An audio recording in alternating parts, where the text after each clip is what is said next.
नमस्कार विद्यार्थी मित्रांनो, लोकसभा अकॅडमीमध्ये सर्व विद्यार्थ्यांचं स्वागत आहे. मी अप्पा हातनुरे. आज आपण कंबाईन प्री जे आहे 4 सप्टेंबर 2021 रोजी होणारे आहे. बरोबर. आता सर 4 सप्टेंबरला परीक्षा आली, मला वाटलंच नाही बरं का सर एवढ्या लवकर तारीख येईल म्हणून. मला वाटलं आता पहिलं तारीख येण्याच्या अगोदर काय म्हणायचा, सर परीक्षा कधी होते, परीक्षा कधी होते, परीक्षा कधी होते, आणि तारीख आली रे आली. अरे काय सर लईच लवकर आली बरं काय तारीख सर. आता माझा गोंधळच उडाला बघा. मला काय वाचू काय नाही आणि नेमकं कसं करू काय नाही काहीच कळना सर. पण उत्तर काय असते, प्रश्न काय असते याचा आणि उत्तर काय असते, सर काही करून मला यावेळेस पोस्ट काढायची आहे सर, माय चान्स सर पोस्ट काढायचे. मित्रांनो असे अनेक प्रश्न आहेत विद्यार्थ्यांचे. काय वाचू काय नाही, कशावर विश्वास ठेवू, 28 दिवसामध्ये रिव्हिजन कसं करू. वाचला असेल तर रिव्हिजन होतील ना. जर अजिबातच वाचला नसेल तर रिव्हिजन कुठून होणार आहेत तुझे. बरोबर ना. आपलं वाचन पूर्वी झालेलं पाहिजे आणि समजा आता झालेलंच नाही तर सर मी काय करू या दिवसामध्ये आणि माझा रिझल्ट कसा आणू मी आणि पेपर कसा येईल सर. एवढे अनेक प्रश्न डोक्यामध्ये निर्माण झालेले असतात. आणि खरंच मित्रांनो या बघा आता दिवस 28 ते 29 दिवस राहिले आहेत. जर मी 31 ऑगस्टला धरलो तर 28 ते 29 दिवस माझ्याकडे राहिलेले आहेत. Minimum 28 days. काहीच नाचे सेंटर कोविडमुळे इकडलं तिकडं असं झालेले आहेत. बरोबर ना. तुम्हाला त्या सेंटरला जायला 1-2 दिवस जातील. तसं आपण पकडू 27 डेज 26-27 दिवस असं धरू आपण.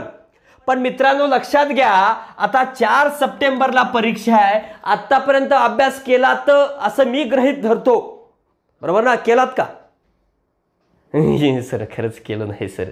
मी काय सर माझा असा प्रश्न होता सर. मला वाटलं सर परीक्षेची डेट एवढी लवकर येईचणार नाही. आता काय हे असलं जमणार नाही सर. मी सर ते 21,000 वाचू का, कंबाईन वाचू सर, कंबाईन वाचू का सर, कोळंबे सरांचं पुस्तक वाचू का सर, हे वाचू का ते वाचू सर. बघा. आणि दुसरी गोष्ट पोरांचा एवढा गोंधळ उडालेला आहे की नेमकं काय वाचावं काय वाचू नये. अजून त्यात अजून मोठं संकट करंट काय करू सर. बरोबर ना. तुमचे प्रश्न अनेक विद्यार्थ्यांचे फोन माझ्यापर्यंत पोहोचलेले आहेत आणि प्रत्येकाचा फोन रिसीव्ह करून प्रत्येकाला 15-20 मिनिटं अर्धा तास देऊ शकत नाही. कारण 15 मिनिटं 20 मिनिटं स्ट्रॅटेजी सांगायला वेळ लागतो आणि प्रत्येकापर्यंत पोहोचू शकत नाही. आणि प्रत्येकापर्यंत पोहोचवण्यासाठी एकमेव साधन आहे ती म्हणजे यूट्यूब आहे मित्रांनो. यूट्यूब असेल माझ्यासाठी, बाकीच्यांसाठी अनेक साधनं असतील निश्चिंत. पण त्यामुळं मी यूट्यूबवर येण्याचं कारण एकमेव आहे की प्रत्येकाशी संपर्क मी एका टाइमला करू शकतो. याच्यासाठी मी यूट्यूबवर आलेला आहे. मग आता माझा फायदा बघा. बऱ्याच जणांना वाटतं की सर काय की बाबा काय आज आलेत सर बऱ्याच दिवसापासून, मग करंटची लेक्चर एवढे दिवस का घेतलं नाहीत. अरे करंट काय घेणार आहे. परीक्षा जर अजून 2-3 महिने लांबली असलं तर नेमकं काय घ्यावं मलाच कळलं नसतं ना. बरोबर ना. की आता कळत आहे की बाबा आता परीक्षेची डेट आता आलेली आहे. मग आता इथून पुढे स्ट्रॅटेजी काय ठेवली पाहिजे, करंटचं कसं घेतलं पाहिजे, करंट काय घेणार आहेत सर तुम्ही. मी सगळं स्वतः तुम्हाला एक्सप्लेन करणार आहे. करंटचे लेक्चर घेणार आहेत का सर तुम्ही. या सगळ्या गोष्टीवर मी आज बोलणार आहे. त्यामुळे बिनधास्त राहा. फक्त हे का गोष्टी सांगतोय, अनेक विद्यार्थ्यांचे प्रश्न निर्माण झालेले आहेत आणि अशामध्ये आपलेही याच्यामध्ये प्रश्न आहेत. प्रत्येक विद्यार्थ्याचा कुठं ना कुठं प्रश्न आहे. सर मी 6 महिन्यापासून अभ्यास सुरू केलो, मी 2 वर्षापासून अभ्यास सुरू केलो सर, मला 4 वर्ष झाले अभ्यास करून, आणि 4 वर्ष झाले अभ्यास करून आणि काय करते किती मार्क सर, मला काय 45 ते 47 मार्कच पडतात बरं काय सर. याच्या समोर मी जातही नाही आणि माझा स्कोर येतही नाही. इथंच अडकतोय. का अडकतोयस माहितीये का तुझी स्वतःची स्ट्रॅटेजी बजावण्यासाठी तू तयारच नाहीस. तुला माहिती आहे की काय कसं करायचं. परीक्षा जवळ आली रे आली 12 घंटे बसते. किती 12 घंटे अभ्यास करत फाट फाट फाट फाट फाट वाचत. असं गिरकून वाचून काढते सगळं. पण प्रश्न वाचायचं सोयच नको. प्रश्न अजिबात वाचत नाही. आणि याचा ध्यास काय असतो हे बघा. आता ही पुस्तक आहे. या पुस्तकाच्या पहिल्या पेज पासून शेवटच्या पेज पर्यंत एंड पर्यंत वाचवण्याचा त्याचा ध्यास असतो. आणि असं जर वाचलं तर याला रिव्हिजन त्याच्या भाषेत म्हणतात. काय असं पूर्ण वाचलं म्हणजे रिव्हिजन म्हणतात. हे त्याच्या डोक्यामध्ये पूर्ण फिट झालेले असते. आणि रिव्हिजन झाल्याशिवाय त्याच्या मेंदूला सॅटिस्फॅक्शन मिळतच नाही. कारण याला जरी याने वाचला, याच्या अगोदर मी लेक्चरमध्ये सांगितलेलं आहे की आजही याला पॉलिटी वाचला तरी याला पॉलिटीवरले प्रश्न सोडवले 10 प्रश्न येतात, 10 पैकी 8 ते 9 याला बरोबर येतात. पण तरी देखील वाचना गेलो, रिव्हिजन झालं नाही माझं, म्हणजे रिव्हिजन झालं म्हणजे तुला 10 पैकी 10 येतात. निश्चिंत रिव्हिजन झालं फरक पडतो, पण किती मार्काचा फरक पडतो? आपण देणारा वेळ आणि आपला मिळणारा आउटपुट, आणि वेळ 28 दिवस आहे, त्यामध्ये नियोजनबद्ध केल्याशिवाय रिझल्ट येऊ शकत नाही. आणि दरवर्षी तुला या 47 मार्कामध्ये दरवेळेस 9 ते 10 मार्क हाईतरी या पॉलिटीचे येतं. तुला पॉलिटीला येत आहेत, तुला कुठल्या तरी दुसऱ्या विषयात मार्क येत नाहीत, म्हणून तू 45 ते 47 जवळ अडकतोयस. अजून जे सोपं आहे त्याच्याजवळ जाऊन मरते, आणि मार्क कमी आले की पुन्हा रडत बसते. आईला सर 1-2 मार्क पडले असते ना, 49ला मेरिट लागला बरं काय. सर मेरिट किती लागल? पेपरच झाला नाही, इतकी प्रश्न. पेपर कसा येईल सर? राज्यसेवेचा थोडा टफ होता बरं काय. आपला कसा येईल? करंट आपलं कसं येईल? रिझनिंग कसं येईल आपलं? आता मित्रांनो, मित्र काय आयोग नाही, बरोबर आहे ना? आहे का? नाही ना. मग आयोग नेमकं काय करते? हे गव्हर्नमेंट ऑटोनॉमस बॉडी आहे, तुम्ही त्यांना हे नाही करू शकत. स्वतःचं बघा ना की आपण काय केलं पाहिजे. मागच्या एवढ्या पेपर्स आहेत, प्रिव्हियस इयरची एवढी पेपर्स आहेत, त्याचं अनालिसिस करा आणि त्यानंतर ठरवा की नेमकं काय केलं पाहिजे. मग आता इथून पुढं तुम्हाला प्रत्येक विषयावर मी बोलणार आहे मित्रांनो. तुमची प्रश्न अनेक आहेत, त्या प्रत्येक प्रश्नांवर मी बोलणार आहे, निश्चिंत बोलणार आहे, टेन्शन नका घेऊ. आणि 46-47 वाल्यांना ऐका, बार परीक्षा द्यायचं 2-4 मार्कांवर उडणाऱ्या पोरांनी तर निश्चिंत ऐका. का? तर त्यांचा रिझल्ट जाण्याचं कारण काय याच्या अगोदर मी बोललेलं आहे, आताही बोलतो. 28 दिवसाचं नियोजन आहे, आणि 28 दिवसामध्ये मी कुठल्याही प्रकारचं खंड पडू देणार नाही. आणि मिनिमम किती तास अभ्यास करण्याची गरज आहे हे पण तुम्हाला आवर्जून सांगू शकतो. बघा, 12 ते 13 तास बसा. इतकं दिवस उगच कोरोना म्हणून, बरोबर ना? होता कोरोना मान्य आहे, 100% कोविड नव्हता असं नाही, कोविड होता. पण कोविड असला तरी तुम्हाला घरात बसून अभ्यास करायला कोणी काय नको म्हणलं होतं का रे? नाही ना. अभ्यास करायला मोकळीक होती. याच्या अगोदर मी युट्यूबवर आलेलो होतो आणि त्यावेळेस सांगितलं होतं की मेन्सचा अभ्यास कर बाबा, डेट येईपर्यंत मेन्सचा अभ्यास करत आहे, आणि जे प्री आणि मेन्सला कॉमन आहे ते पण वाचून काढ. मग महाराष्ट्र हिस्ट्री झाली असेल असं कन्सिडर करू, महाराष्ट्र भूगोल झाला असं कन्सिडर करू का तुमच्याकडनं? पण बरीच विद्यार्थी वाचलीच नाहीत. लक्षात. बऱ्याच जणांचे फोन आले मला, सर माझा महाराष्ट्र जिओग्राफी राहिला, माझा हिस्ट्री राहिला, सर माझा अमका राहिला, अमका टमका राहिला. मग कोणत्या विषयाला वेळ दिला आणि कोणत्या विषयामध्ये मार्क येऊ शकतात आणि नेमकं कसा वेळ दिला पाहिजे हे एकदम स्टँडर्ड टाइम टेबल तुमच्या समोर देण्याचा प्रयत्न मी या लेक्चरमध्ये करणार आहे मित्रांनो. लक्षात. तर बघा, आता 12 ते 13 तास बसणं गरजेचं आहे. आता काही जण म्हणतात सर आमचा जॉब आहे, आम्ही जॉब घेऊन वेळ देऊ शकत नाही. कमी वेळ द्या. जिथं मी ज्या विषयाला 3 तास 4 तास सांगतो तुम्ही तो 2 तास द्या, बरोबर ना? पण किमान 12 ते 13 तास बसा. जे जनरल अभ्यासच करतात, फक्त अभ्यासच करतात, अशा विद्यार्थ्यांसाठी सांगतोय किमान 12 ते 13 तास देणं एका दिवसामध्ये अत्यंत गरजेचं आहे. आणि आता सोंग करू नका. काय सांगतोय? सोंग करू नका. सर हे बघा, नंतर सांगण्याची वेळ येऊ नये की माझं 2 मार्काने गेलं. का गेलं? अरे माझं असं झालं बरं काय, आमच्या घरी थोडा असा प्रॉब्लेम झाला म्हणून माझा रिझल्ट गेला बरं काय, माझं मनच लागत नव्हतं अभ्यासामध्ये. आणि हे खडू खरं तर अभ्यासच करत नाही आणि नंतर कारणं सांगत बसते. प्रत्येकाला कारण सांगण्याची गरज पडू नये मित्रांनो. तुमचं रिझल्ट प्रत्येकाला सांगलं पाहिजे. पोरगाचा रिझल्ट आला बघा, पोराचा या रिझल्ट आला, आणि हे आता निव्वळ बोंबलत फिरते. बोंबलत फिरू नका मित्रांनो प्लीज. मी आवर्जून सांगू इच्छितो तुम्हाला की तुमच्या आई वडिलांनी एवढं कोविड असताना, एवढं संकट असताना ही परीक्षा देण्यासाठी तुम्हाला वेळ उपलब्ध करून दिलाय. हे तुमच्यासाठी सुवर्ण संधी आहे. याच झटक्यात झालं पाहिजे हे तळमळीनं सांगतोय. हे लक्षात घ्या. पुन्हा 4-4 वर्ष 5-5 वर्ष अभ्यास करण्याची मजा राहिलेली नाही. परीक्षा होत नाहीत टाइमला, झाले तर त्याच्यात रिझर्वेशन, अमके टमके अनेक कारणं त्यात अडकलेले असतात.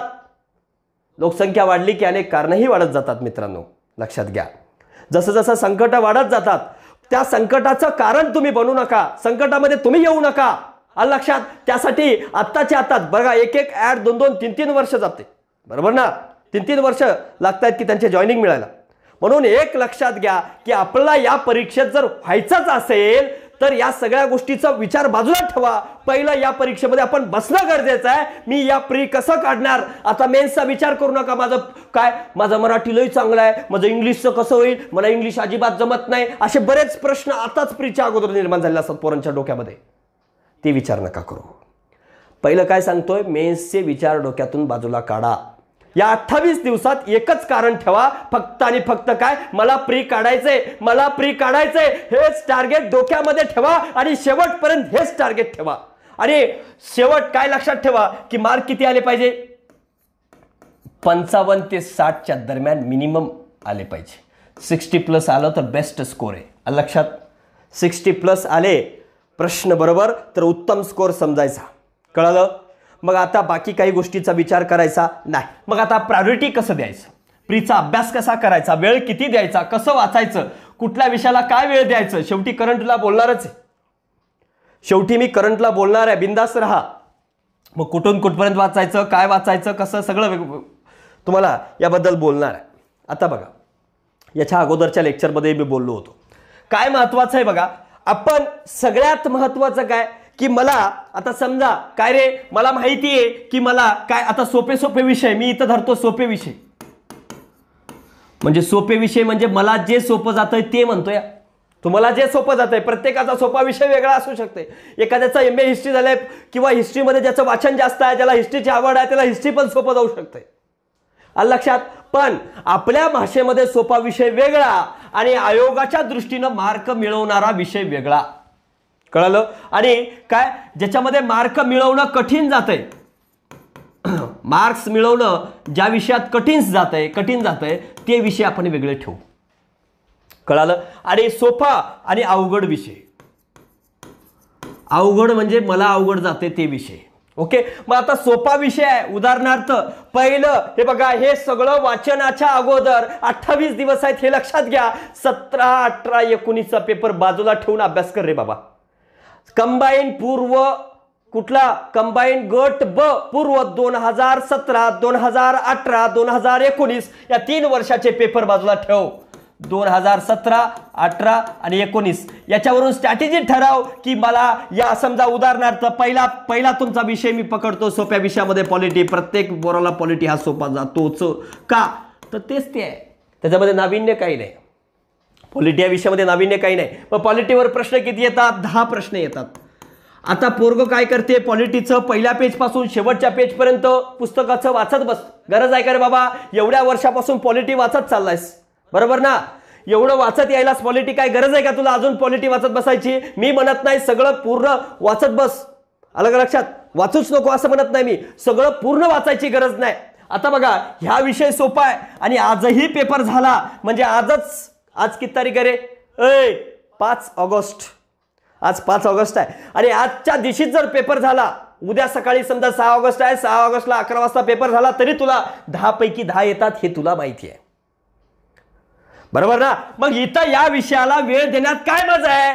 10 पैकी 10 येत आहेत तर तुला माहित आहे ना या विषयात मला सगळं जमतंय तरी ते पूर्ण वाचते का? रिव्हिजन. अजून थोबाडवर करून सांगते काय तर रिव्हिजन सर. कसलं रिव्हिजन?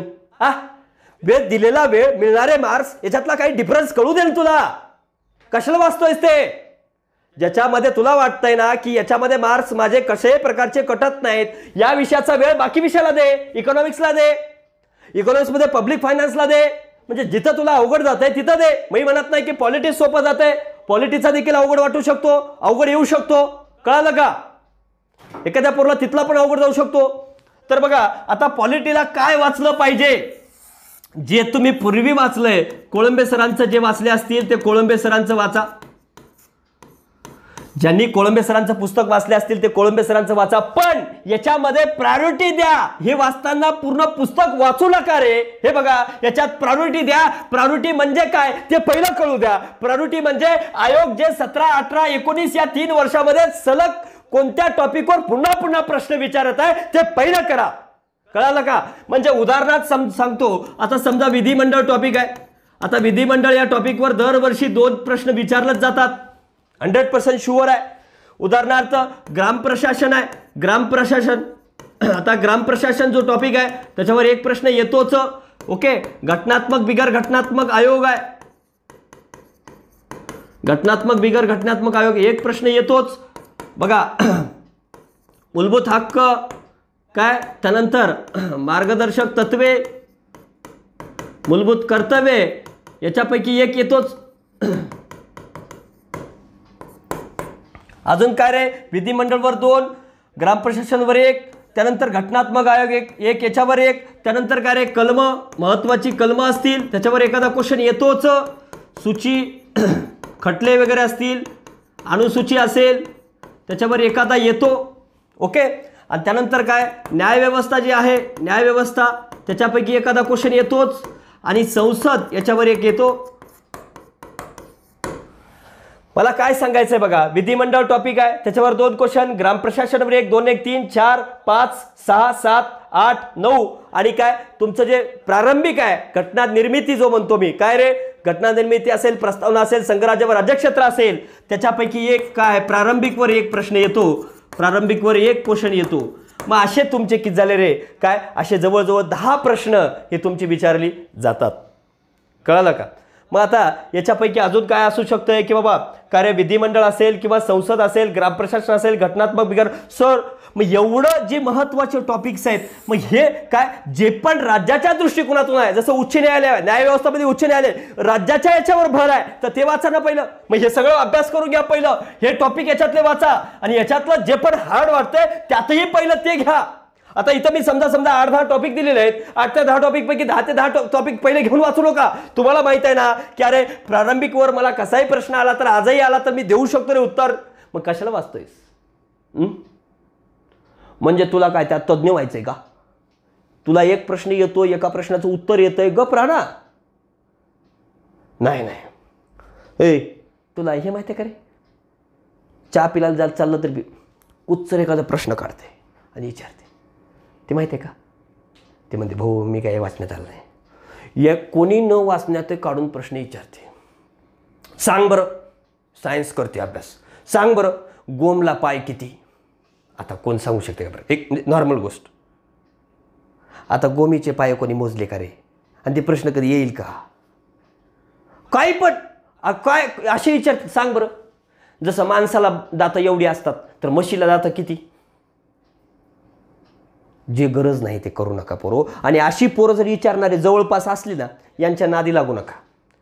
आणि सराव पेपरचं काय भानगड सर तर सराव पेपर फक्त टाइम मॅनेजमेंट म्हणून सोडवा. याच्या अगोदर मी हेच बोललेलं आहे आयोगाचे प्रश्न मॅक्सिमम सोडवाचं आणि 15 दिवस परीक्षा आहे म्हणल्यानंतर वाचन कमी प्रश्न जास्त वाचन कमी प्रश्न जास्त या माध्यमातून समोर जाण्याचा प्रयत्न करा. कळालं काय. या पॉलिटीमध्ये हे जे टॉपिक्स आहेत याला जास्तीत जास्त भर द्या मित्रांनो. आवर्जून तुम्हाला सांगू इच्छितोय या टॉपिकवर जास्त भर द्या. का मला हे कळाले रे टॉपिक कारण 2017 18 19 या तिन्ही वर्षाचे पेपर काढून बघ का रे न्याय व्यवस्थेवर उच्च न्यायालयावर दरवर्षी एक प्रश्न आहे सूचीवर एक प्रश्न आहे कलमांवर एक प्रश्न आहे काय विधिमंडळवर प्रश्न फिक्सले आहे. राज्यपाल असो विधानसभा असो विधान परिषद असो अधिकार कार्य असतील किंवा मग काय रे मुख्यमंत्री मंत्रिमंडळ असेल याच्यावर फिक्सली प्रश्न येतोच. ग्रामप्रशासन त्याच्यावर एक प्रश्न येतो त्यातल्या त्यात काय रे समित्यांवर येतो त्यातल्या त्यात काय महाराष्ट्राच्या समित्यांवर विचारलं जातंय. प्राध्यापक पी व्ही पाटील समितीवर प्रश्न आला गेल्या वेळेस. मग ह्या दृष्टिकोनातून वाचलं पाहिजे. प्रत्येक विषय या दृष्टिकोनातून वाचा मित्रांनो. नक्कीच 100% कमी वेळात 28 दिवसामध्ये नियोजन होईल. नाहीतर सगळं पुस्तक पहिल्या पेज पासून शेवट पेज पर्यंत 40 टॉपिक 40च्या 40 वाचत बसते हे करते. मी म्हणत नाही याला सोडून बाकीचे वाचू नको पहिले हे वाच ना हे परफेक्ट करून टाक. तुला आयोग इंटेन्शन दिलेलं आहे की बाबा मी याच्यावर विचारणार आहे 17ला विचारलंय 18ला विचारलंय 19ला विचारलंय 3 वर्षापासून तुला इंडिकेटर दाखवतंय तरी तू वेगळ्या वाटानं पळतोस. जाऊ दे ना याच्या बाहेर अजून 1-2 टॉपिक ऍड होऊ दे पण याचे 8 प्रश्न इथले येतील ना हे पहिलं वाचलास तर. मग काय होतंय पुस्तक पूर्ण वाचलं तर तोटा काय सांगतो बघा. आता पुस्तकात टॉपिक आहे समजा उदाहरणार्थ 40 टॉपिक पुस्तक तर उत्तम आहे सरांचं अत्यंत उत्तम आहे पण वेळ कमी आहे. तर बघा 40 आहेत टॉपिक आपले किती आहेत रे 1 2 3 4 5 6 7 8 9 10 समजा 10 टॉपिक आहेत. 40 टॉपिक एक वेळेस रीडिंग करणार तर 10 टॉपिक तुमचे 4 वेळेस रीडिंग होतील. रिव्हिजन किती होईल तेवढ्याच दिवसात 4 वेळेस वाचणं होईल.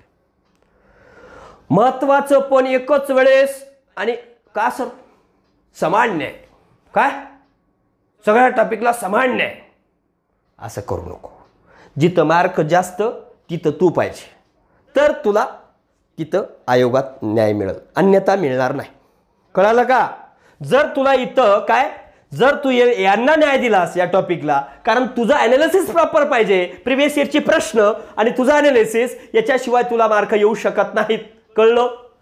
आता दुसरा विषय घेतो म्हणजे हे टॉपिक सगळ्यात महत्त्वाचे ठरतील दॅन बाकीचे टॉपिक. या 40 टॉपिकच्या पैकी हे 10 टॉपिक तुमचे 3 ते 4 वेळेस 5 वेळेस रिव्हिजन झाले पाहिजे. बघा या 28 दिवसात हे शक्य आहे. मग हे शक्य करायचं असेल तर एक पॉलिटीसाठी मी नोट्स काढलेले आहेत बघा सगळ्याच विषयाचे नोट्स काढलेले आहेत. नोट्ससाठी तुम्ही माझे नोट्स आहेत म्हणून म्हणत नाही, मार्केटमधलं उपलब्ध सगळं मटेरियल वापरून 101 पेजेसमध्ये मी ते उपलब्ध केलेलं आहे. कळालं का? मी असं म्हणत नाही की माझा आहे म्हणून घ्या म्हणून. तुम्हाला आवडलं तर घ्या, त्यातून मला एकही रुपया मिळत नाही. आलं लक्षात? तुम्ही कुठेही प्रिंट काढू शकता. तुम्ही म्हणाल सर तुमचा आहे म्हणून काहीतरी फायदा आहे, काहीतरी म्हणून करताय, काहीही देणं नाही. आलं लक्षात? ते उत्तम मटेरियल आहे, कमी वेळेत तुम्हाला रिव्हिजन होईल म्हणून सांगतोय. तर पुस्तक कोळंबे सरांचं चांगलंच आहे, पण त्याला टाइम तुमच्याकडे असेल तर रिव्हिजन करा. जे विद्यार्थी पूर्वी वाचले आहेत त्यांच्यासाठी बेस्टच आहे. ओके, तर बघा कुठलं पुस्तक, तर आपल्या पॉलिटीच्या नोट्स आहेत. नोट्स मिळवायचा असेल तर 9011144472 असेल, किंवा मग 9011194443 असेल, किंवा 9420452324 असेल. हे बघा, हे नंबर घ्या. तुम्हाला ज्या जनरली काय करा, हे अकॅडमी मॉलचा आहे आणि या संपादकाचा आहे. ओके, हे संचालकाचा आहे. ओके, कोणावरही लावा तुमच्या मनावर. तर बघा, तुम्हाला लावू का नको सर, अत्यंत गरज असली तर माझ्याकडे बाबा. म्हणजे गरज म्हणजे अभ्यासाचं रिलेशन असेल तर. नोट्स आहेत का सर, हे आहेत का सर, ते माझ्याकडे काही संबंधच नसतो जनरली. आलं लक्षात? तुला वाटलं की कधी अभ्यास होईना आला, काही होईना आलं, आता सर कसं होईल माझं सर अभ्यास होईना गेलं की यावेळेस माझं लग्न पण होईना सर, माझं लय वय झालंय सर, पोरगी भेटेल का सर मला, इतके प्रश्न याचे. अभ्यास कमी अपेक्षा जास्त. ते पोरगी लयच भारी आहे सर, तिचे पप्पा पण लय भारी आहेत बरं काय, लय श्रीमंत घरचे आहे बरं काय सर. मग बाबा नाही सर मला भेटेल का सर, कारण माझ्याकडे मला पोस्ट. मग बाबा पहिलं पोस्ट मिळव ना, पोस्ट मिळून त्यांच्याकडे जाय, ते नक्कीच तुला नाकारणार नाहीत. पण पोस्ट नाही काय नाही, तुझंच खायचं काय खरं नाही, तू तिच्या मागं काय लागला आहे. बऱ्याच पोरांचा मोठा प्रश्न असतो बरं काय. या नादी लागू नका. कळालं? म्हणजे सध्या या गोष्टीच्या नादी लागू नका. कळालं? फक्त अभ्यासावर कॉन्सन्ट्रेशन करा. नेक्स्ट टॉपिक बघा. हे कळालं कसं वाचायचं, आणि कमी वेळेत वाचण्यासाठी नोट्स उपलब्ध करून दिलेले आहेत, त्याच्यावर तुम्ही हे करू शकता. सोपा विषय पहिला संपलाय तुमचा. सोपा विषय कोणता आहे? सोपा विषय कोणता आहे पहिला? तर पॉलिटी दिलाय तुम्हाला मी. त्यानंतर बघा, त्यानंतर महाराष्ट्र जॉग्रफी, म्हणजे जॉग्रफीज टोटली मी जॉग्रफीवर बोलतो. महाराष्ट्र जॉग्रफी म्हणला तर दोन्ही आले समजा. जॉग्रफी इंडिया आणि महाराष्ट्र. मित्रांनो, या इंडिया जॉग्रफीसाठी काही करू नका. ज्याच्याकडे 10वीचं ओल्ड बुक आहे ते वाचून काढा. 10वीचं 10th ओल्ड. आणि दुसरी गोष्ट, आजपर्यंत आलेली 21,000 याच्यामधली प्रश्न, इंडिया जॉग्रफीवर आलेले प्रश्न, दॅट्स इट. याच्या पलीकडे वाचूच नका. का? तर बघा, मागच्या 2017, 2018, 2019चे पेपर हे सांगतात जॉग्रफीवर महाराष्ट्रावर 13 प्रश्न आले. 19ला 18ला 12 प्रश्न आली, 17ला जवळजवळ 11 ते 12 प्रश्न आलेले आहेत. आलं लक्षात? तर मित्रांनो लक्षात घ्या, महाराष्ट्राच्या जॉग्रफीवर येणाऱ्या प्रश्नांचं प्रमाण जास्त आहे. 13 प्रश्न आहेत. मग कशावर भर देऊ सर? आता विचारू नको. एवढं कळतं तुला, महाराष्ट्र जॉग्रफीवर 15 पैकी 12 ते 13 प्रश्न आहेत. मग इंडिया जॉग्रफीवर 1 ते 2 प्रश्न आहेत, याच्यावर कशाला वेळ घालवतोस? नाही सर, सर सौदी सरांचं पुस्तक वाचू का सर, भारताचा भूगोल? वेळ नाही बाळा. पुस्तक उत्तम आहे, त्यांच्या जॉग्रफी जर शिकायचं असेल त्यांच्याकडून शिकाव निश्चिंत. पण वेळ आहे का तुझ्याकडं? 28 दिवस बाकी आहेत. कळलं ना? मग आता इंडिया जॉग्रफीसाठी फक्त 10वीचं ओल्ड बुक एवढं सफिशियंट आहे. मग 10वीच्या ओल्ड बुकाचे देखील मी नोट्स उपलब्ध करून दिले आहेत मार्केटमध्ये. ज्याला पुस्तक वाचणं होत नाही, आळशी लोकांसाठी, ज्यांचं वाचनच काही समजा काही करायचीच इच्छा नसेल, म्हणजे सर तुम्ही द्या, तुम्ही चगळून द्या, मी खातो गिळतो असे म्हणण्याची काही पद्धत असेल, त्यांच्यासाठी मटेरियल उपलब्ध करून दिलेले आहे. कळालं? पण पुस्तक वाचले बेस्ट राहील. आणि ज्यांना पुस्तक वाचायची इच्छाही नसेल, सर नोट्सच पाहिजे, तर हे नोट्स देखील त्यांना फोन करा, ते तुम्हाला उपलब्ध करून देतील. कळालं? त्याचे कुठलेही चार्जेस लागणार नाहीत. तुम्ही सॉफ्ट कॉपी तुमच्याकडे उपलब्ध होईल, तुम्ही प्रिंट काढून घ्या. ओके? तर बघा, त्यानंतर बघा महाराष्ट्र जॉग्रफीला पूर्वी बी सांगितलेलं आहे, आताही तेच सांगतो. जॉग्रफीला टार्गेट करताना महाराष्ट्र जॉग्रफीचा बघा 13 पैकी 13 प्रश्न बरोबर आलेच पाहिजे. आणि याचा मी टाइम टेबल नंतर देणार आहे बरं का. शेवटी काय, पॉलिटीला किती वेळ दिला पाहिजे, जॉग्रफीला पहिले मी टॉपिक सांगतोय. 17, 18, 19चे हे पेपर मी बघून मला कळालेलं आहे की या टॉपिकवर प्रश्न फिक्सली येतो म्हणजे येतोच. मग त्या टॉपिकला फोकस करा, निश्चिंत करा. मग आता काय रे, जिओग्राफी मध्ये सगळ्यात महत्वाचा टॉपिक आहे लोकसंख्या. आता बऱ्याच पोरांचा प्रश्न पडते, सर मग पालघर ऍड करून वाचू का? नको सर, अरे 2011 ची लोकसंख्या विचारणार आहे, पालघर कशाला ऍड करतोस? 2014 ला पालघर निर्माण झालेला आहे. सर ठाण्याची लोकसंख्या म्हणजे आता सध्या भारतामध्ये सर महाराष्ट्रात लोकसंख्या सगळ्यात जास्त कुठली आहे? सर पुणे आहे ना सर, ते वेगळं झालं ना ठाणे आणि पालघर. सर 2011 ची लोकसंख्या विचारणार आहे, तुला आत्ताची विचारणार आहे का? ठाणे पालघर वेगळं करून वाचू नका, कळालं? तू सांगतोय तुम्हाला. त्याच्यासाठी लोकसंख्या महाराष्ट्र जिओग्राफीसाठी मी नोट्स बनवून दिलेल्या आहेत, आणि ज्यांनी सौदी सरांचं वाचलेलं आहे तेच पुस्तक रिव्हिजन करा. वेगळं नवीन आमंत्रण देऊ नका कशाला पण, कळालं? आणि ज्यांना खरंच नोट्स वाचायची इच्छा असेल तिथले लोकसंख्येसाठी निश्चिंत बघू शकता, कारण सर्वे असेल, गव्हर्नमेंट रिपोर्ट्स असतील, हे बघून मी निर्माण केलेलं आहे. हे कळालं? याच्या आकडेवारीमध्ये चुका नाहीत, हे निश्चिंत मी सांगतोय, बिनधास्त यूज करू शकता. लोकसंख्या टॉपिकवर एक प्रश्न असतोच, कळालं का? त्यानंतर बघा काय रे, नदी प्रणालीवर एक असतंय, एक क्वेश्चन असतो. मग नदी प्रणालीवर सगळं करायचं. मग आहेतच किती नद्या रे? बघा ना, महाराष्ट्रामध्ये गोदावरी आहे, कृष्णा आहे, भीमा आहे, नर्मदा आहे, तापी आहे, दॅट्स इट. अरे यांच्यानं उगम कुठं आहे, काय हे बघलं की संपलं. उजवं तीर डावं तीर करू नको रे, त्याच्या उपनद्या कोणत्या आहेत तेवढं माहिती राहू दे ना, बाकी कायला जास्त हे करतोय, काही करू नको. जे सांगितलं ते त्या नोट्स मध्ये दिलेले आहेत, त्याला तुला कळल, त्या नोट्सवरून एवढं तरी कळल की नेमकं नदी प्रणाली कसं वाचावं. मग आता ह्याच्यावर सर हे डायरेक्ट वाचू का? नाही, पहिलं प्रिव्हियस इयरची प्रश्न वाच लोकसंख्येची, नंतर हे कर. टाइम ज्याला कमी आहे, अजूनही कमी आहे, त्यांनी फक्त नोट्स करा माझी, बाकी काही करण्याची गरज नाही महाराष्ट्र जिओग्राफीसाठी. ओके, मग नोट्सच्या बाहेर कोणती टॉपिक महाराष्ट्राची वाचणं गरजेचं आहे ते पण मी लिहून देतो, त्यात दिलंच नाही मी. हे कृषी टॉपिक असेल, उद्योग टॉपिक असेल, हे दिलेलं नाही, तर हे तुम्हाला टॉपिक बाहेरून करावेच लागतील, कृषी आणि उद्योग टॉपिक. बाकी सगळे टॉपिक मी त्यात दिलेले आहेत, ते वाचावेच लागतील. कुठले कुठले आहे? सगळ्यात महत्वाचा टॉपिक आहे प्राकृतिक भूगोल.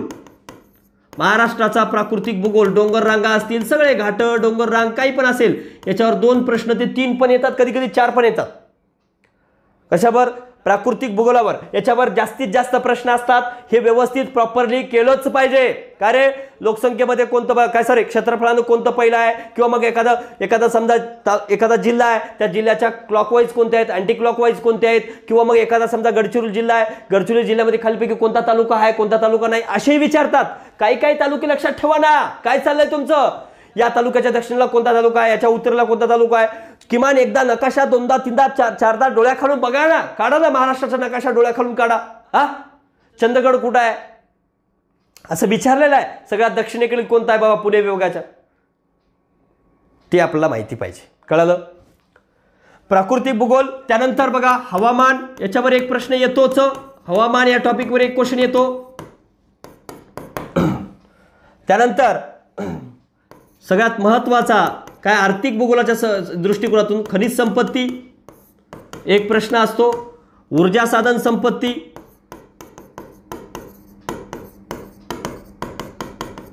एक क्वेश्चन असतो, वाहतूक याच्यावर एक प्रश्न असतो, वाहतूक व दळणवळण. त्यानंतर काय, पर्यटन एक प्रश्न असतो. 1 2 3 4 5 6 7 8 9 याच्यामध्ये 2 3 येऊ शकतात, 10 11 आणि हे 12. ओके, अशीही प्रश्न असतात मित्रांनो. आता कधी कधी इथं विचारणारच नाही, मग काय विचारतील, सर्वे रिलेटेड 1-2 प्रश्न विचारतील. ओके, मग ते पण मी दिलंय तुम्हाला. बघा काय रे, लोकसंख्या असेल, नदी प्रणाली, प्राकृतिक भूगोल, हवामान, खनिज संपत्ती, ऊर्जा साधन संपत्ती, वाहतूक दळणवळण, त्यानंतर पर्यटन असेल, अजून कोणता टॉपिक राहिलाय का रे तुमचा, वने असेल, ओके, मायग्रेशन वगैरे असेल, किंवा बघा तर या जनरली काय रे, बघा आता प्राकृतिक भूगोलामध्ये येते बरं का. तुम्ही म्हणसाल सर मृदा वेगळं दिलं नाही तुम्हाला, मृदा ह्या टॉपिक येतो तिथंच. ओके, मृदा कशी आहे, कुठं कशी आहे, काय नाही वगैरे. ओके, मग वने एक टॉपिक आहे. जनरली काय करतील, हवामानावर एखादा प्रश्न येतो किंवा वनांवर येतो, हे दोन्हीपैकी ऑब्लिकवर येतो.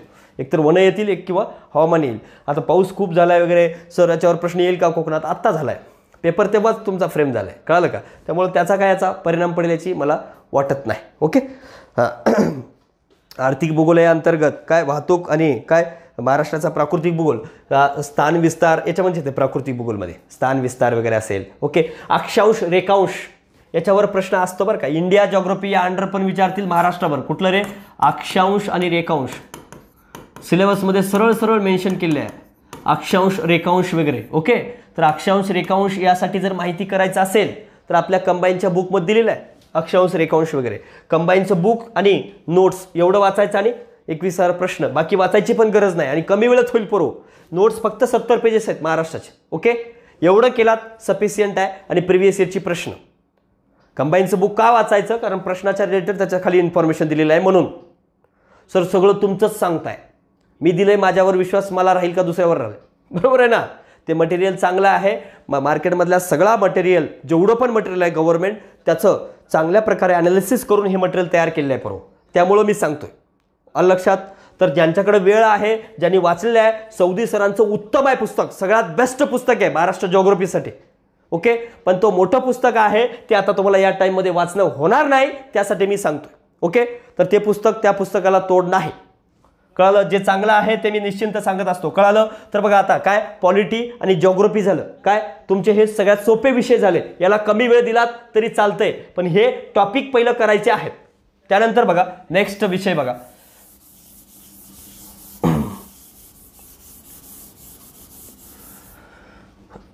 त्यानंतर कुठला? इकॉनॉमिक्स. सर याच्यामध्ये मार्क येतात का? येतात. 15 क्वेश्चन असतात. किती? 15 क्वेश्चन. आणि 15 पैकी 15 येऊ शकतात. नाही आल्या तरी 12-13 कुठंच केले नाहीत. मग कसं केलं पाहिजे सर? याच्यावर सगळ्यात महत्त्वाचा टॉपिक आहे. 2017, 18, 19 हे तिन्ही पेपर तुम्ही चांगलं बघितला असाल तर तुम्हाला लक्षात येतंय मित्रांनो, सगळ्यात महत्त्वाचा टॉपिक आहे पब्लिक फायनान्स, सार्वजनिक वित्त. हा टॉपिक सगळ्यात महत्त्वाचा आहे. कुठला? सार्वजनिक वित्त. मग याला वेळ द्या ना पुरो. कधी कधी 2, कधी 3 प्रश्न जनरली विचारले जातात. 2-3, कधी 4ही प्रश्न याच्यावर विचारले आहेत पब्लिक फायनान्सवर. मग तो हातात घ्या. त्यानंतर काय रे? दारिद्र्य.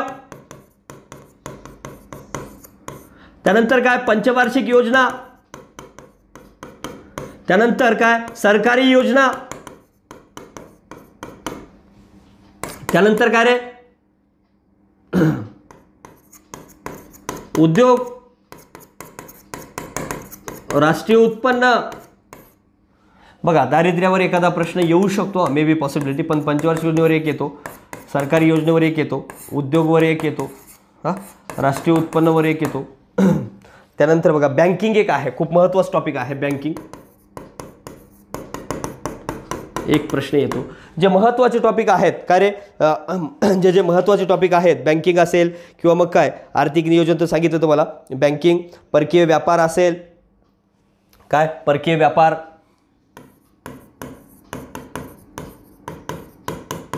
एक प्रश्न असतो.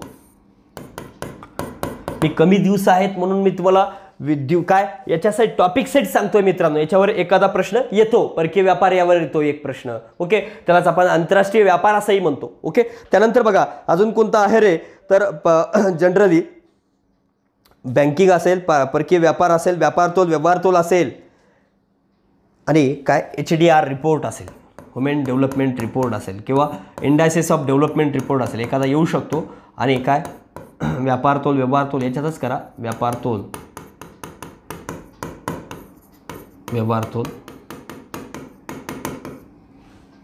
ओके, तर बघा 3, 4, 5, 6, 7, 8, 9, 10, 11 आणि कशावर येतात मग? कृषी रिलेटेड.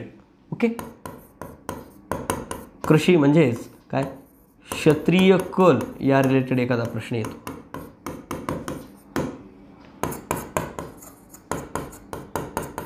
भारतीय अर्थव्यवस्था एखादा प्रश्न असतो. आणि दुसरं काय असतं रे?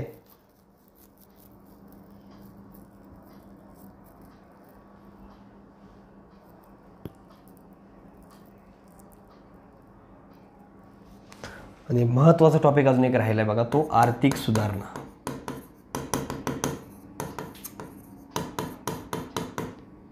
याच्यावर एक प्रश्न फिक्सली असतो बघा. काय रे? सार्वजनिक वित्त असेल, दारिद्र्य असेल, दारिद्र्य व बेरोजगारी. ओके, पंचवार्षिक योजना, काय सरकारी योजना, उद्योग, राष्ट्रीय उत्पन्न असेल एक क्वेश्चन, बँकिंग एक क्वेश्चन, आर्थिक सुधारणा एक क्वेश्चन, परकीय व्यापार, व्यवहार तोल, ह्युमन डेव्हलपमेंट रिपोर्ट म्हणजे काय रे? HDR रिपोर्ट, त्यामध्ये SDI, ISDI, JDI वगैरे. ओके, कृषी आणि काय क्षेत्रीय कल एक क्वेश्चन, भारतीय अर्थव्यवस्था रिलेटेड एक क्वेश्चन. अशी जवळपास किती 10 ते 15 प्रश्न या याच्यात कधी कधी इथं 4-5 पण प्रश्न विचारतात, इथं थोडंसं जास्त आहे बघा. याच्यामध्ये कर संरचना पण ॲड करा, त्याचाच भाग झाला तो. ओके, असं हे बघा. आता याच्यामध्ये काय काय सोपं आहे बघा. काय रे, पंचवार्षिक योजना असेल तेच आहे, दारिद्र्य असेल खूप सोपं आहे, याला मात्र वेळ द्या जास्त. लक्षात, याच्यावर जास्त प्रश्न येतात. राष्ट्रीय उत्पन्न असेल सोपा टॉपिक आहे. ओके, बँकिंग असेल, त्यानंतर काय SDR रिपोर्ट खूप सोपा आहे. परकीय व्यापार बघा. आता इथं काय करावं सर, आकडेवारीचा खूप मोठा प्रश्न आहे परकीय व्यापाराचा. सर मी दिली मित्रांनो, 18-19ची आकडेवारी दिली. समजा 18.1 आहे तरी 19-20 मध्ये काय वेगळं होणार आहे का रे? ते 18-19 किंवा 17-18 याचीच आकडेवारी विचारतील. 20-21ची आकडेवारी जनरली विचारले तर 18.1 असेल तर काय होणार आहे, 17 पॉईंट होईल, 18 होईल किंवा 19 होईल, याच्या पलीकडे जाणार नाही. आणि तेवढा क्लोज पर्याय दिला जात नाही, आणि दिला तर एखादा प्रश्न गेलाच चालेल. लक्षात. मग असं युनिव्हर्सल अभ्यास करा, कारण मग तुम्ही 17ची आकडेवारी वेगळी, 18ची वेगळी, 19ची वेगळी, 20-21ची वेगळी असं लक्षात घ्यायला गेलात तर नुसता परकीय व्यापारच 28 दिवस करावं लागेल. बरोबर आहे ना. आकडेवारी जास्त नसते मित्रांनो, आपण आकडेवारी जास्त आहे असं समजून अभ्यास करतो म्हणून आपला घोळ होतो. कळलं का? या प्रकारे अभ्यास करावा लागेल. कळाले हे टॉपिक्स? या टॉपिक्सला जास्त भर द्या. हेच वाचायचं आहे हे लक्षात घ्या. याच्याही नोट्स उपलब्ध करून दिलेल्या आहेत मी, तुम्हाला त्याच्यावर कॉल करून मिळवू शकता. तर कोळंबे सरांचं पुस्तक खूप छान आहे, ते वाचा. ओके, तेच वाचलं असाल त्यालाच रिव्हिजन करा. ओके, चालेल. त्यानंतर बघा नेक्स्ट इकॉनॉमिक्स नंतर हिस्ट्रीला इंडिया हिस्ट्री आणि काय महाराष्ट्र हिस्ट्री. इंडियावर पण 7 ते 8 प्रश्न असतात किंवा महाराष्ट्रावर 7 ते 8 प्रश्न असतात. इंडिया हिस्ट्रीसाठी काहीही करू नका पोरो. बघा मी दिलेत टॉपिक, सगळे टॉपिक लिहून दिलेले आहेत. बघा पहिले याच्या अगोदर मी लेक्चर घेतलं आहे 15 हिस्ट्रीमध्ये कसे मिळवायचे, यूट्यूबवर दिलेलं आहे. तरी पण सांगतो बघा, कायदे, भूसुधारणा, गव्हर्नर जनरल, ब्रिटिशांचं धोरण असेल, 1857चा उठाव असेल, हे सगळे आपल्या कंबाईनच्या बुकमध्ये मी किती टॉपिक दिले आहेत, 26 टॉपिक दिले आहेत. ते तुम्हाला वाचावे लागतील. कंबाईन बुक वाचा फक्त, बाकी काही करू नका. कंबाईन बुक, याच्या बाहेर जाऊच नका मित्रांनो, प्लीज जाऊ नका. ओके, याच्या बाहेर जायची गरजच नाही. आणि हा काय नॉन प्रोडक्टिव्ह सब्जेक्ट आहे, याच्यावर मार्क येतीलच याची शाश्वती नाही. मग एवढंच वाचा, याच्या बाहेर जायची गरजच नाही. लक्षात. गेलात तर मार्क कमी होतील, त्याला जबाबदार मी राहणार नाही. मग महाराष्ट्र जॉग्रफीमध्ये काय करायचं रे, सगळ्यात जास्त समाज सुधारक. काय रे, समाज सुधारक हे वाचायचं. याचे काय रे, यांच्यावर जवळजवळ बघा 2 ते 3 प्रश्न, कधी कधी 4 प्रश्न पण विचारले जातात. कळलं. त्यानंतर बघा दुसरा पॉईंट आहे महाराष्ट्राची वृत्तपत्रे. याच्यावर 1 प्रश्न फिक्सली असतो. आणि महाराष्ट्र आणि राष्ट्रीय चळवळ याच्यावर 1 प्रश्न असतो. ओके. आणि त्यानंतर काय, महाराष्ट्रातले क्रांतिकारक 1 प्रश्न. आणि मराठवाडा मुक्ती संग्राम असेल किंवा महाराष्ट्राची स्वतंत्र महाराष्ट्राची चळवळ असेल, याच्यावर 1 प्रश्न असतो. 1, 2, 3, 4 आणि इथले 1, 3, 7 किंवा कधी 4 असे 8 प्रश्न या ठिकाणी येतात. आणि कंबाईनचंच बुक वापरायचं इथं इंडियासाठी. ओके. आता इथं वेगळं काय वाचत बसायची गरज नाही महाराष्ट्र जॉग्रफीसाठी. आणि ज्यांनी महाराष्ट्र हिस्ट्रीसाठी गाठाळ सरांचं, कठारे सरांचं वाचलं असेल तर ठीक आहे, त्याला रिव्हिजन करा.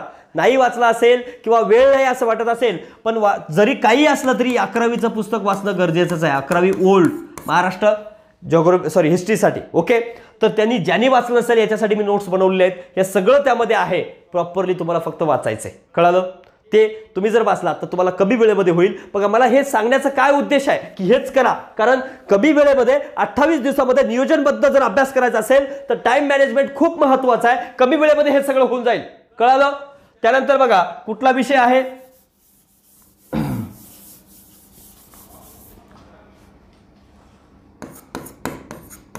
सायन्स आहे. सायन्सला फिजिक्स, केमिस्ट्री, बायो. आता बघा याच्यामध्ये खूप काही मटेरियल आहे. बघा याच्यासाठी सगळ्यात उत्तम मटेरियल जर असेल तर 8वी, 9वी, 10वीचे टेक्स्टबुक. याच्या बाहेर काहीही वाचू नका. कुणीही नोट्स दिले तरी वाचू नका, माझेही वाचू नका. मी तर म्हणतोय काय 8वी, 9वी, 10वीचे काय पुस्तकं वाचा, 100% वाचा, वेळ कमी लागेल, काय प्रॉब्लेम नाही, पण 8वी 9वी 10वीचे पुस्तकं वाचा. केमिस्ट्रीमध्ये काय रे, केमिस्ट्री, फिजिक्स आणि बायोमध्ये सगळ्यात महत्त्वाचं बघा, कंबाईनच्या दृष्टिकोनातून प्राण्यांचं वर्गीकरण, वनस्पतीचं वर्गीकरण, रोग, ओके, म्हणजे याला डिसीज आपण म्हणतो तो टॉपिक, आणि न्यूट्रिशन म्हणजे पोषणमान, हे टॉपिक आपल्याला वाचायचे आहेत. आणि केमिस्ट्रीमध्ये काय ॲसिड बेस रिलेटेड असेल, पिरियोडिक टेबल बेस रिलेटेड असतील, हे टॉपिक्स आपल्याला जास्त काय रीड करायचे आहेत, किंवा मग कार्बन टॉपिक असेल, ओके, ते टॉपिक केमिस्ट्रीमध्ये रीड करायचे आहेत. आणि फिजिक्समध्ये म्हणजे काय, फिजिक्समध्ये भौतिकशास्त्रामध्ये काय प्रकाश टॉपिक, ज्याला लाईट टॉपिक म्हणतो आपण, इलेक्ट्रिसिटी असेल म्हणजे विद्युतधारा असेल, किंवा मग साऊंड असेल, हे ध्वनी टॉपिक असेल, ह्या टॉपिकवर या जे 8, 9, 10 टॉपिक आहेत याच्यावर जवळजवळ 7 ते 8 प्रश्न येतात बघा, दरवर्षी काढून बघा तुम्ही 6 ते 7 प्रश्न. आणि एन्व्हायरमेंट रिलेटेड किंवा ॲग्री रिलेटेड एक प्रश्न असतो कंपल्सरी. कुठं एखादं समजा काय तणनाशकच विचारतील, काय पण विचारतील, असं जनरली विचारलं जात आहे. पण हे काय 8-10 टॉपिक करा, आणि त्यानंतर काय 8वी 9वी 10वी टॉपिक वाचाच, 8वी 9वी 10वीची पुस्तकं वाचाच. आणि जर तुम्हाला कुठलं दुसऱ्या पुस्तकातून वाचत असाल तर या 8-10 टॉपिकवर फोकस करा, कळालं. त्यानंतर बघा करंट आणि काय रिझनिंग रोज 1 तास करा, रोज 1 तास रिझनिंग करावंच लागेल. ओके, आता तुम्हाला वेळ होत आलेला आहे बराच. ओके, तर बघा मी वेळेचा कधी विचारच केला नाही, पण कारण आता तुमचा वेळ जास्त घेणं मला शोभत नाही मित्रांनो. ओके, तर बघा का, तर आता मग काय करायचंय, आता सोपे विषय, अवघड विषय, सगळ्या विषयास तुम्हाला सांगितलं, history, geography, polity, economics, okay, science. त्यानंतर काय करंटला आता काय केलं पाहिजे ते पण याच्यामध्ये सांगून टाकतो मी. ओके, तर बघा आता काय रे, की ज्याच्यामध्ये वेळ दिला तर मार्क येत नाहीत जनरली. ओके, बघा आता बघा आपण काय करणार आहे, म्हणजे जे विषय सोपा आहे,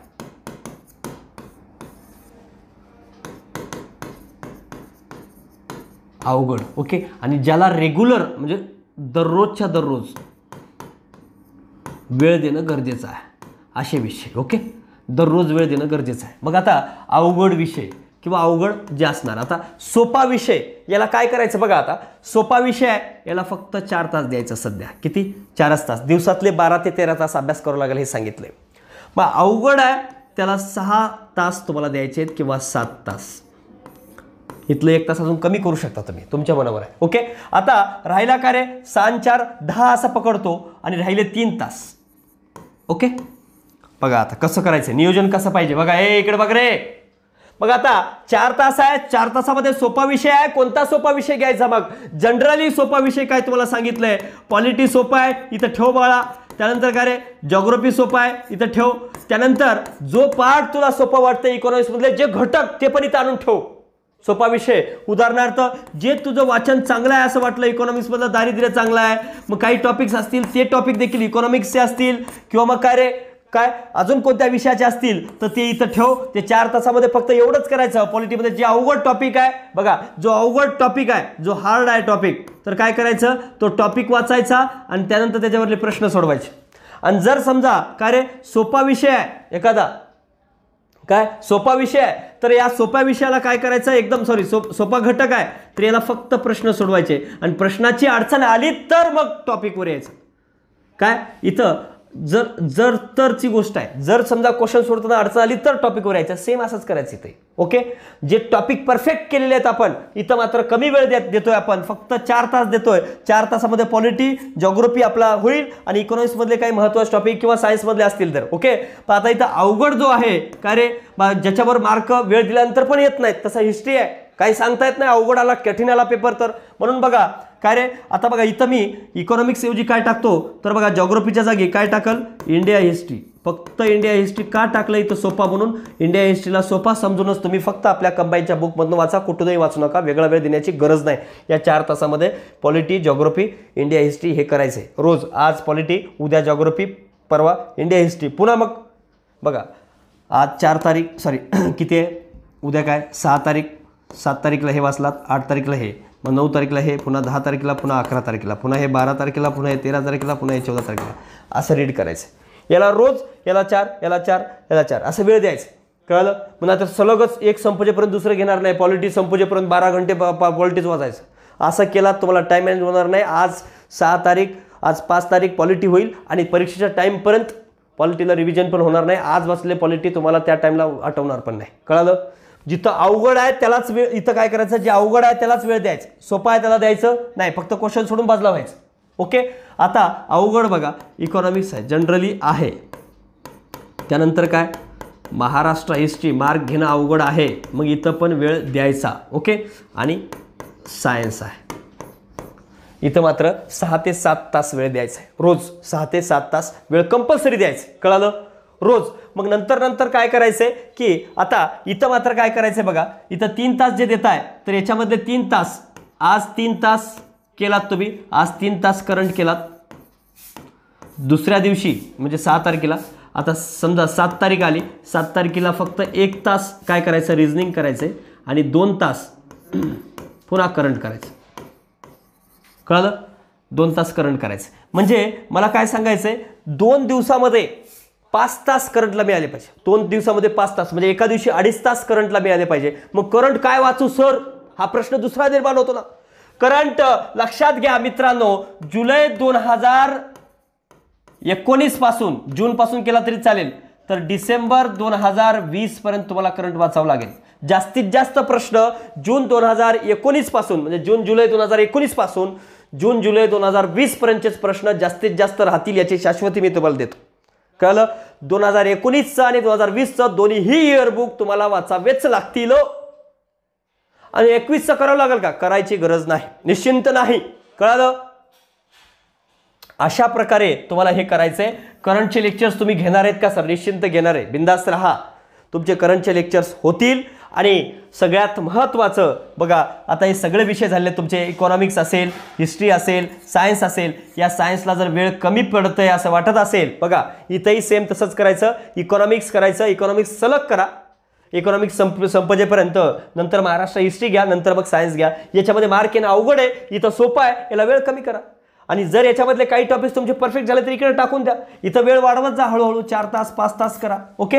मग हळूहळू हे वाचण्यावरला वेळ पुन्हा 15 दिवसानंतर, हे 15 दिवस असंच करा. आफ्टर 50 डेज नंतर मात्र काय करा, क्वेश्चनला वेळ जास्त वाढवा, प्रश्नांना वेळ जास्त वाढवा. वाचन झालेलं असेल 15 दिवसानंतर, आता आहेत आपल्याकडे 28 दिवस, म्हणजे 28 ते 29 दिवस आहेत. 15 दिवसानंतर पुन्हा 14 दिवस परीक्षा उरल. 14 दिवसानंतर मात्र प्रश्नांवर जास्तीत जास्त वेळ द्या, कळालं. संपलं. तर लक्षात घ्या, अशा प्रकारे तुमचं नियोजन असलं पाहिजे, तरच तुमचा रिझल्ट येतो. ईच अँड एव्हरी टॉपिक इकॉनॉमिक्सच्या नोट्स मी उपलब्ध करून दिले आहेत, महाराष्ट्र हिस्ट्रीचे केले आहेत, सायन्ससाठी केलेले आहेत, सगळ्या विषयाचे केले आहेत. पण सायन्सला 8वी 9वी 10वीच रीड करा प्लीज, सांगतोय. मार्क येत नाहीत असं ज्यांचं म्हणणं ओरडणं आहे, त्यांनी खरं लक्षपूर्वक थोडं 8वी 9वी 10वी वाचून बघा, निश्चिंत मार्क येतील. आणि पहिलं याच्या अगोदर 582 जे 597 जे प्रश्न आहेत प्रिव्हियस इयर आलेले सायन्सचे, ते वाचून मग हे वाचायला ये बाबा, लक्षात. तर अशा प्रकारे मित्रांनो काय सांगतोय, हे तर वाचायचंच आहे. आणि हे वाचून झाल्यानंतर 15 दिवस जेव्हा परीक्षा उरेल, ओके, म्हणजे हे 15 दिवस करायचं आहे, सॉरी 14 दिवस उरतील, त्या 14 दिवसामध्ये जास्तीत जास्त क्वेश्चनला वेळ द्यायचा आहे. आणि परीक्षेच्या समोर बघा पेपर कसा सोडवावा यासाठी मी स्वतः येणार आहे. आणि पेपर कसा सोडवावा याबद्दल मी स्वतः स्पेशली परीक्षेच्या 2-3 दिवस अगोदर 1 सप्टेंबरला किंवा 2 सप्टेंबरला मी पेपर कसा सोडवायचा याच्याबद्दल सगळं सांगणार आहे. ओके. आणि ज्याला कोणालाही अडचण आली तर पहिलं यांना मेसेज करा, माझा टाईम एक करा आणि मला बिंदासली कॉल करू शकता. व्हॉट्सअप केला तर बिंदास काही प्रश्न नाही. आणि आता पुन्हाच एक तुम्हाला शेवटी सांगतोय, पहिलं सुरुवातीलाच सांगणार होतो हे वाक्य, पण मला या वाक्यापेक्षा तुमचा वेळ महत्त्वाचा होता, म्हणून सुरुवात करताना मी सुरुवातीला तुमच्यावर जास्त भर दिले. आज आपल्या ऑनलाईन अकॅडमीला 1 वर्ष पूर्ण झालेलं आहे, वर्षपूर्ती झालेली आहे. ओके. आणि तुमच्या पाठिंब्यामुळं, विद्यार्थ्यांच्या ह्या भक्कम पाठिंब्यामुळंच हे 1 वर्ष यशस्वी, कोरोना असताना देखील यशस्वीरित्या आपण हे पूर्ण केलं आहे. या आपल्या लोकसभा अकॅडमी, मी अकॅडमी म्हणत नाही तर या लोकसभा फॅमिलीमध्ये आपली सर्वांची ही फॅमिली आहे, माझ्या एकट्याचं ही अकॅडमी नाही, आपल्या सर्वांची ही अकॅडमी आहे. आणि या सर्वांच्या ह्या फॅमिलीमध्ये सर्वजण सुखी राहावे. ओके. येणारा काळ पण सर्वांचा सुखाचा जावा. आणि तुमचा अभ्यासासाठी तुम्हाला काय सर्वांना शुभेच्छा. आणि चांगला पेपर तुम्ही काय करा, इथून पुढं चांगला अभ्यास करा. 1 सप्टेंबरला मी ज्या वेळेस येईल त्यावेळेस तुम्हाला ऐकताना आनंद झाला पाहिजे की सर सांगितले होते मी त्यानुसार अभ्यास केला आहे आणि मला नक्कीच पेपर चांगला जाणार आहे हे तुमच्या त्याच्यावर चेहऱ्यावर दिसलं पाहिजे. आणि 1 तारखेला जेव्हा पेपरचं नियोजन देईल त्यावेळेस तुम्हाला काय रे 2 ते 3 मार्काचा फरक त्यावेळेसही पडणार आहे का, तो 2-3 मार्क वाढतील पेपरची स्ट्रॅटेजी सांगितल्यानंतर 100% शुअर आहे. लक्षात कुणालाही काही अडचण आली तर बिनधास्त मला कॉल करा. धन्यवाद मित्रांनो.